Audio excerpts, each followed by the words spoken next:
가브리엘 찬양대 은혜로운 찬양 감사합니다. 네. 마이크를 두고 올라와가지고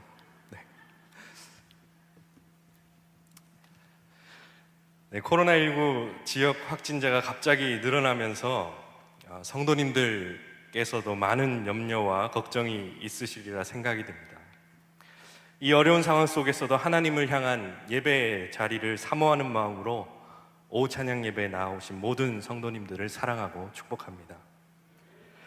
우리나라가 코로나19로부터 속히 회복될 수 있도록 성도님들의 많은 기도를 부탁드립니다.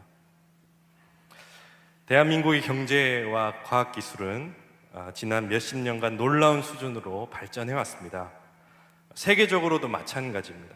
이제는 스마트폰 하나로도 집 밖에서도 에어컨과 세탁기, 건조기와 집안의 전등까지도 켜고 끄고 시간 예약까지도 할 수 있는 그런 시대가 왔습니다.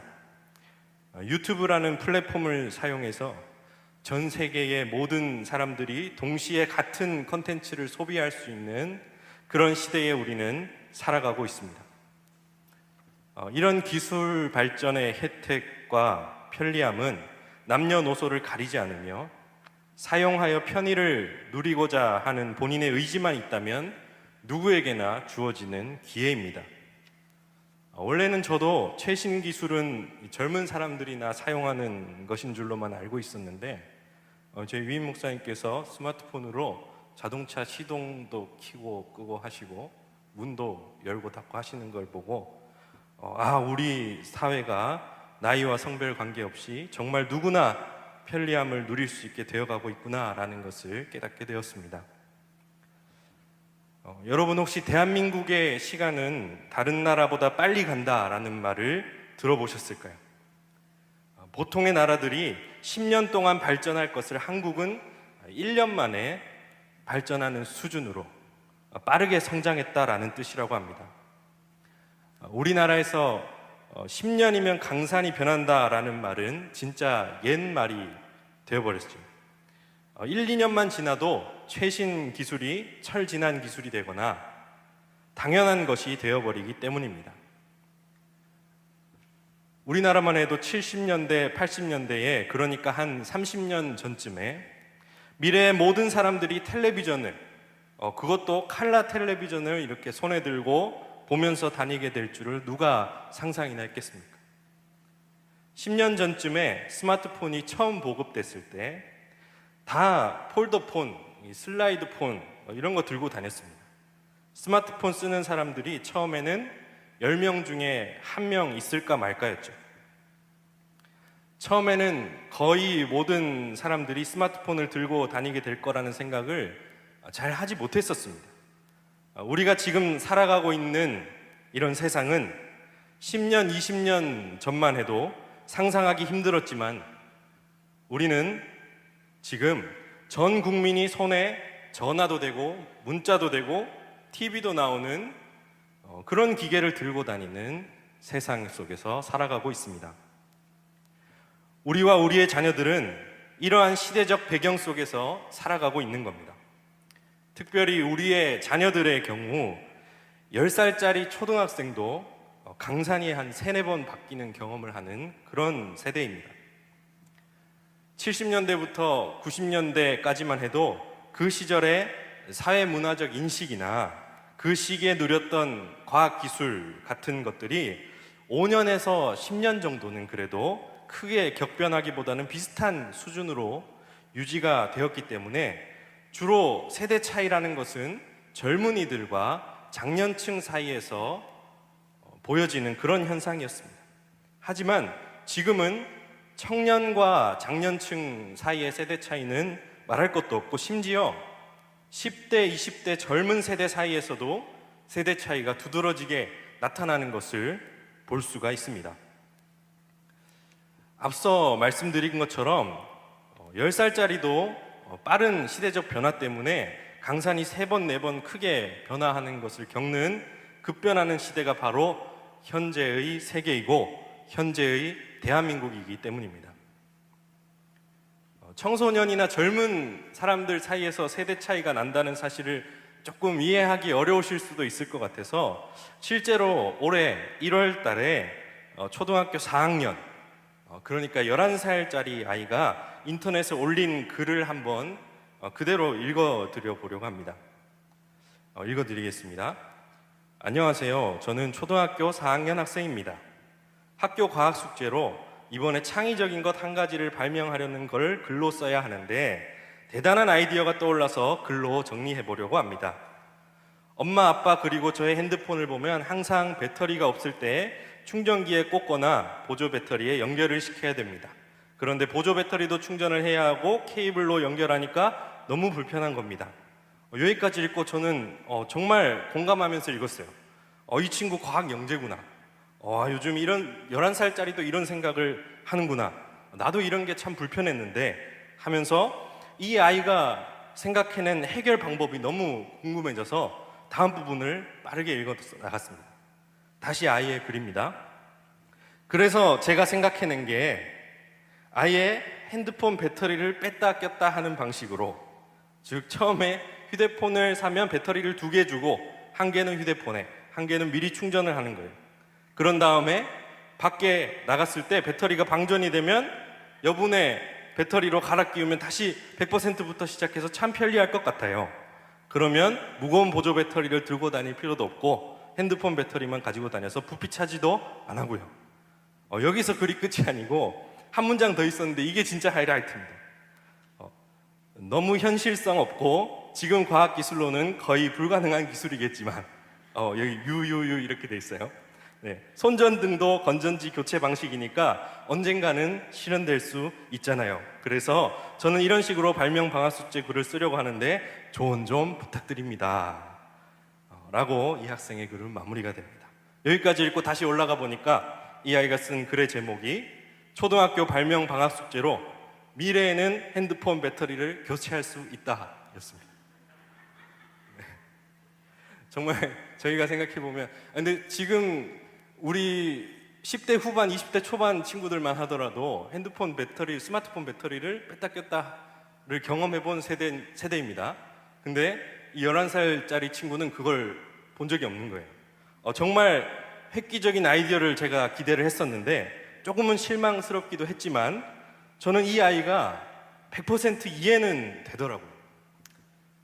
이 친구는요, 휴대폰을 사면 배터리를 2개씩 주던 시절을 살아본 적이 없는 거예요.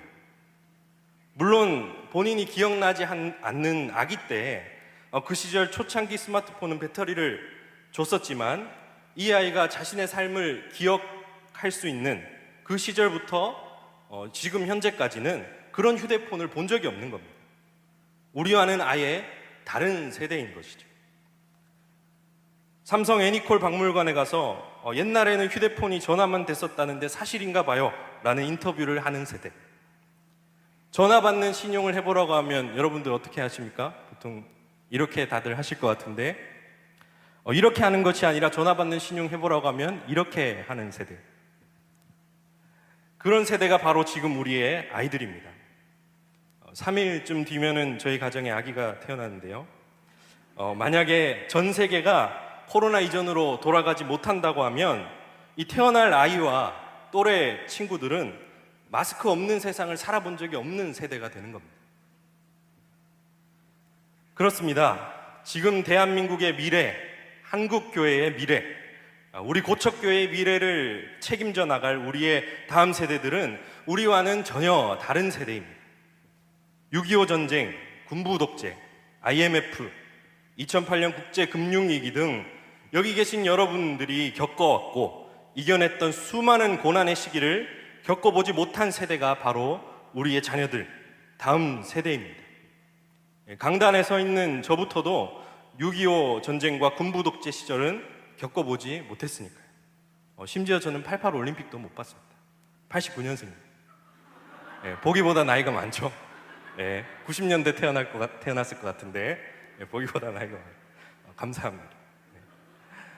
부모와 자녀들 사이에 여기서 제가 말씀드리는 자녀는 여기 계신 여러분들의 손자, 손녀까지 포함해서 말씀드리는 겁니다. 부모와 자녀들 사이에는 앞서 말씀드린 것처럼 좀처럼 좁힐 수 없는 어쩔 수 없는 차이가 분명히 존재합니다. 왜냐하면 경험해온 시대와 세월의 길이가 다르기 때문입니다. 같은 시간대를 살아가더라도 자녀들이 경험하고 있는 오늘과 부모님들의 오늘은 다릅니다. 같은 상황에 처해도 생각하고 받아들이는 방향이 다르며, 같은 시간 속에서도 어떤 것에는 자녀들이 미숙하고 부족해 보이지만 또 다른 어떤 것에서는 반대로 자녀들이 훨씬 더 뛰어나고 훌륭하기도 하기 때문입니다. 하지만 우리는 우리와는 너무나도 다른 우리의 자녀들, 다른 세대와 반드시 함께 공유하고 경험해야 하며 일치시켜야 할 가장 중요한 것이 있다는 사실을 한시도 잊어서는 안 됩니다.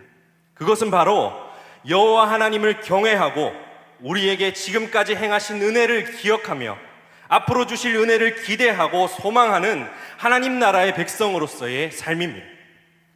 네 글자로 요약하면 신앙생활이라고 표현할 수 있는, 우리가 가장 중요하게 생각해야 할 하나님을 예배하는 삶의 모습 말입니다. 하나님 외에는 그 무엇도 섬기지 아니하고 오직 하나님만을 섬기는 지금 여기 모인 우리의 삶의 근본 말입니다.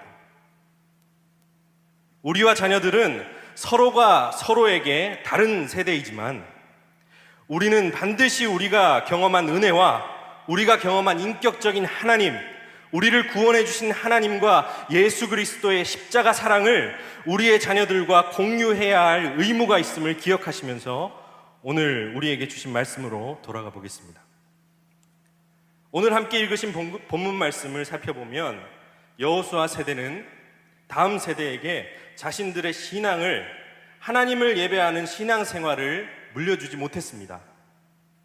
여호수아와 당시 이스라엘 장로들과 지도자들이 살아있을 때 이스라엘은 하나님께 신실한 백성이었습니다. 하지만 오늘 본문 10절은 그 후에 일어난 다른 세대는 여호와를 알지 못하며 여호와께서 이스라엘을 위하여 행하신 일도 알지 못하였다라고 기록하고 있습니다. 충격적인 기록입니다. 광야를 지나 하나님을 온전히 의지함으로 위대한 승리들을 통해 가나안 땅으로 들어간 이스라엘 공동체가 여호수아의 죽음과 동시에 서로 다른 두 세대로 완전히 다른 방향으로 갈라진 겁니다. 즉 여호수아의 죽음이 시대의 경계선이 되어버린 겁니다. 오늘의 본문은 여호수아 세대가 다음 세대들에게 하나님의 은혜를 기억하고 말씀에 순종하는 삶을 살아갈 수 있도록 하는데 실패했고, 하나님 중심의 삶을 살도록 양육하는데 실패했다고 기록하고 있습니다. 이러한 상황이 쉽게 이해되지는 않습니다. 어떻게 단 한 세대 만에 여호수아 이후 세대는 여호와를 알지 못하며 하나님께서 이스라엘을 위하여 행하신 일도 알지 못하는 이토록 완전히 다른 세대가 되어버린 걸까요? 많은 원인들이 있겠지만 몇 가지를 짚어보려고 합니다. 먼저 영적 리더의 부재입니다. 여호수아 이전에 이스라엘의 정치적 영적 리더는 모세였습니다.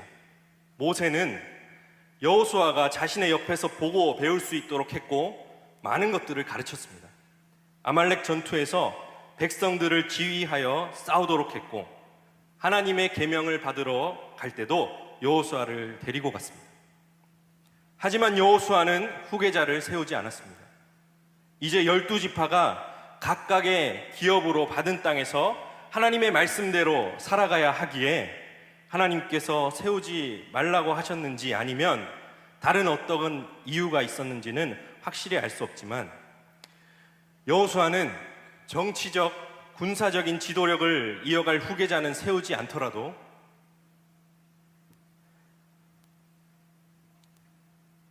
하나님을 섬기고 예배하는 부분에 있어서는 반드시 후계자를 세웠어야 했는데 그러지 못했습니다.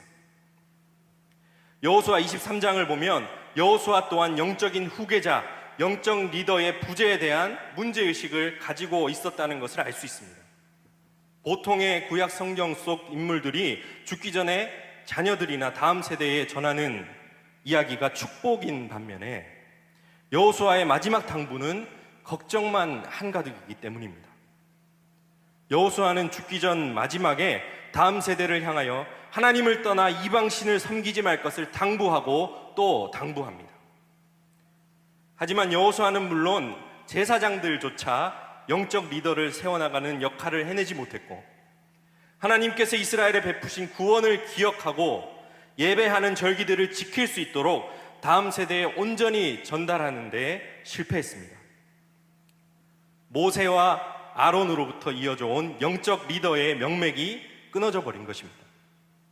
이렇게 영적 리더를 길러내는 것에 실패한 이스라엘 공동체는 갈 길을 잃어버리고 하나님을 떠나 이방신과 우상을 섬기며 살아가게 되었습니다. 제가 올해 연말이 되면 부임한 지 4년 차로 접어듭니다. 지금까지 제가 경험한 우리 고척교회는 여호수아 세대와는 다르게 의임 목사님을 비롯한 모든 공동체원들이 이전에도 그리고 지금도 훌륭한 영적 리더들을 길러내는 일을 너무나 잘 감당하고 계시는구나 하는 생각이 듭니다.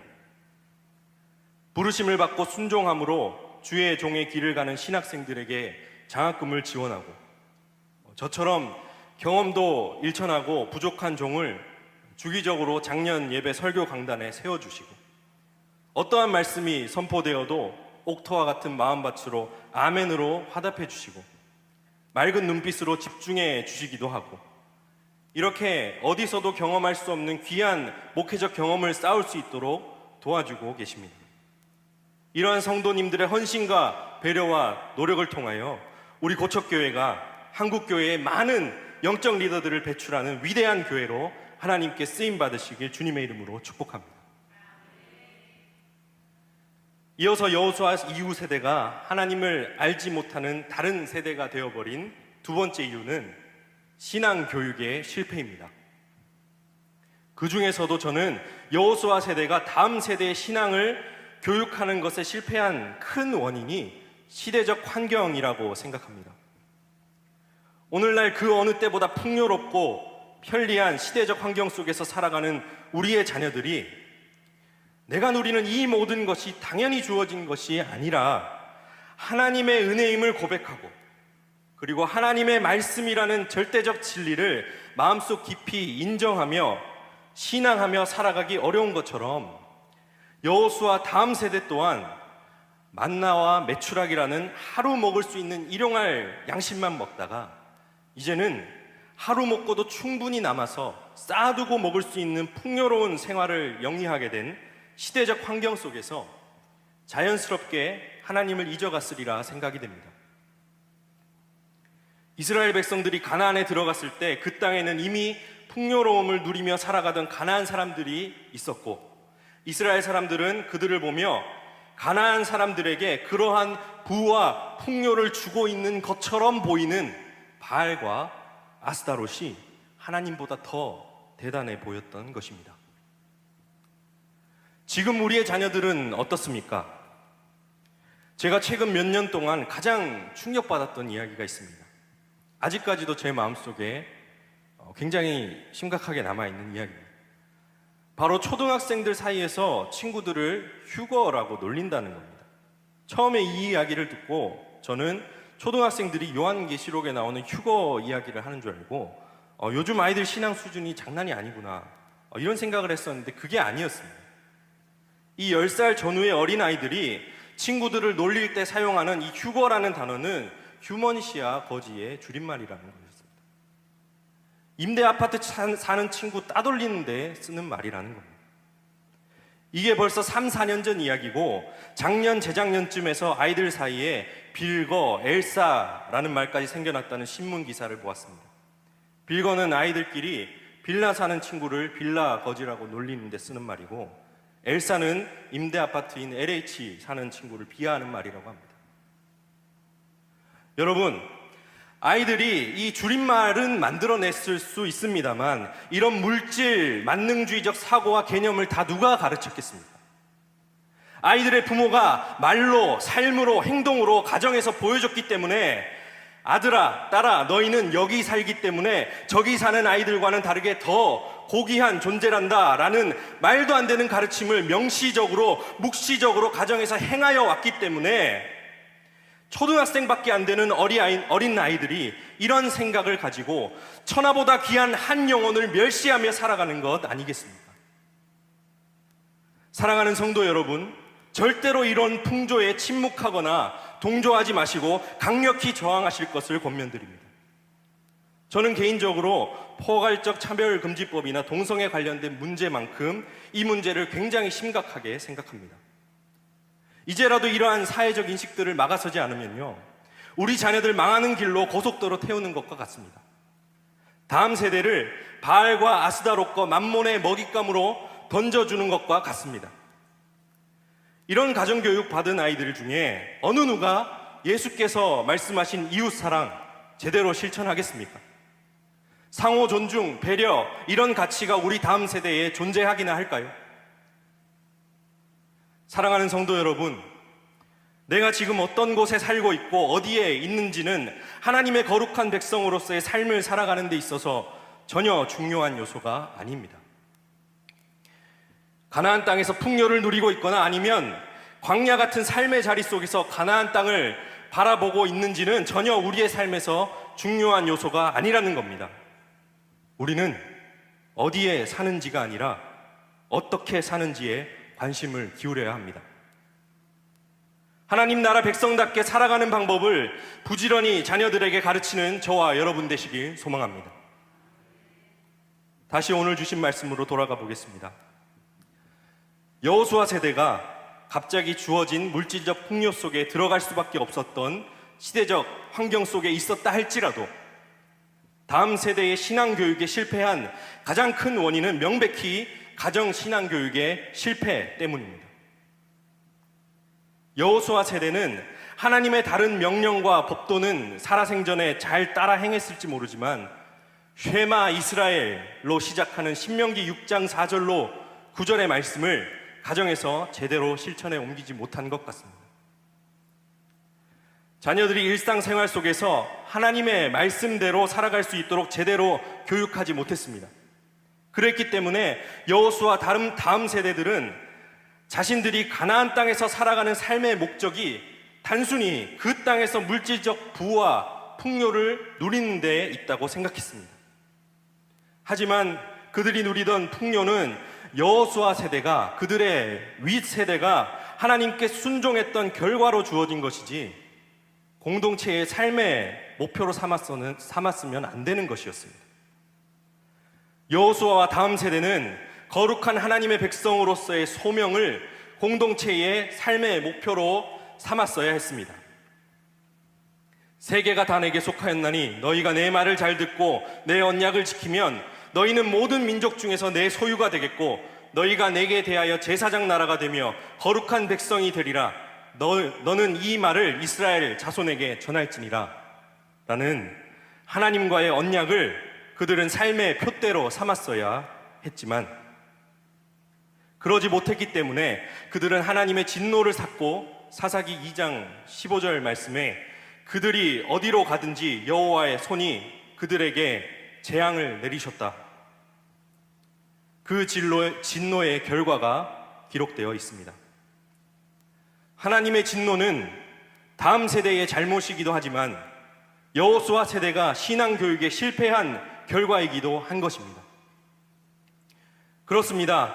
우리는 우리의 자녀들이 하나님의 진노를 사는 일을 겪지 않을 수 있도록 거룩하고 구별된 하나님의 백성으로 살아가는 것을 삶의 가장 우선되는 목적으로 삼을 수 있도록 반드시 그리고 끊임없이 가르쳐야 할 의무가 있다는 것을 기억해야 합니다. 그런 저와 여러분 모두 되시길 소망합니다. 말씀을 정리하겠습니다. 사랑하는 성도 여러분, 본문의 여호수아 세대와 우리는 매우 비슷한 상황 가운데 놓여 있습니다. 그러나 우리에게 한 가지 희망이 있다면 바로 우리의 다음 세대는 아직 우리와 다른 신을 섬기는 다른 세대가 되지 않았고 우리는 아직 여호수아 세대처럼 세상을 떠나지 않았다는 것입니다. 아직 우리가 우리의 자녀들 곁에 있다는 것입니다. 여호수아 세대의 실패를 반면교사로 삼아 다음 세대를 하나님의 말씀 안에서 제대로 양육할 수 있는 기회가 아직 우리에게는 남아있다는 것입니다. 그것이 바로 우리의 희망입니다. 여기 계신 모든 부모님들께 부탁드립니다. 아직 늦지 않았습니다. 부디 우리의 자녀들에게 하나님 나라 백성으로서, 그리스도인으로서 어떻게 살아가야 하는지 부단히 가르쳐 주십시오. 만몬이 공중권세 잡은 이 물질 만능주의 사회 속에서 물질적 풍요를 누리며 남들의 부러움을 받으며 부자로 살아가는 것만이 잘 사는 것이 아니라 하나님의 말씀 안에서 하나님께서 주시는 평안과 은혜를 누리며 감사함으로 살아가는 삶이 잘 사는 것이라고 가르쳐 주십시오.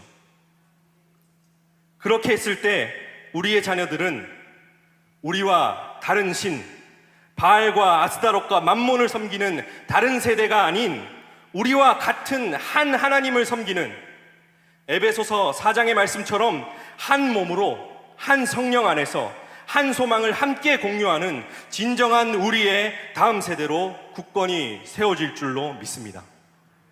기도하겠습니다. 긍휼을 베푸시는 하나님 아버지, 악한 세대 가운데 우리와 우리의 자녀들이 살아갑니다. 풍요롭고 편리한 세상 속에서 수시로 하나님을 놓치고 다른 것들을 바라보게 되는 연약함을 용서하여 주옵시고, 우리가 다시 하나님만을 붙잡고 세상 속에서 승리할 것을 결단하며 나아갈 때 주여 동행하여 주옵소서. 가정에서 오직 하나님의 말씀으로 자녀들을 양육하기를 소원하오니 다음 세대가 다른 세대가 되지 않을 수 있도록 하나님의 능력의 팔로 우리 교회와 한국 교회의 다음 세대들을 붙들어 주옵소서. 이 모든 말씀 우리를 사랑하셔서 지금까지 은혜 주시고 앞으로도 영원히 함께 하실 예수 그리스도의 이름으로 기도드립니다. 아멘.